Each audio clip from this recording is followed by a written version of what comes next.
This is the story of a young sparrow named Stanley, who is just old enough to leave his mother's nest. Well, the story of how young Stanley came to be, that's a pretty good one too.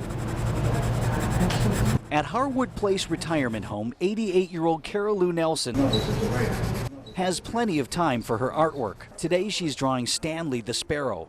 You want to know how Stanley came about? Yes, I do. Well, I got out my bird book and I drew a real common house sparrow, which is what Stanley is, and thought we have to give him some personality. Stanley is actually the creation of fellow Harwood resident Betty Cito. Betty said, I wrote a book. Would you like to illustrate it? And my reply was, I've never done anything like that before. And she said, I said, that's okay, I've never written a book before. Betty, who's 89, took a writing class just for fun. It's the kind of thing you do when you're retired, only it may have launched a new career. Well, I said I picked the sparrow because nobody pays any attention to them and they're very common. And yet I bet I could get a story out of this, and I did. Is everybody ready?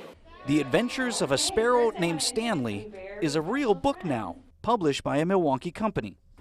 One sunny morning, Stanley's mother helped him pack his clothes. Now author and illustrator are taking Stanley on the road. How will that help me make friends, said Stanley. The critics love it and may only demand more. So what is your goal or dream for what happens with this book now? I mean, how many children read it? How far does this go? Worldwide. No, I don't know. I'm really surprised it's gone this far, to tell you the truth, because when I started it, I did not have this in mind at all. The ladies are uncertain what their next chapter holds, but if you want to know what happens to Stanley, you can get his book on Amazon.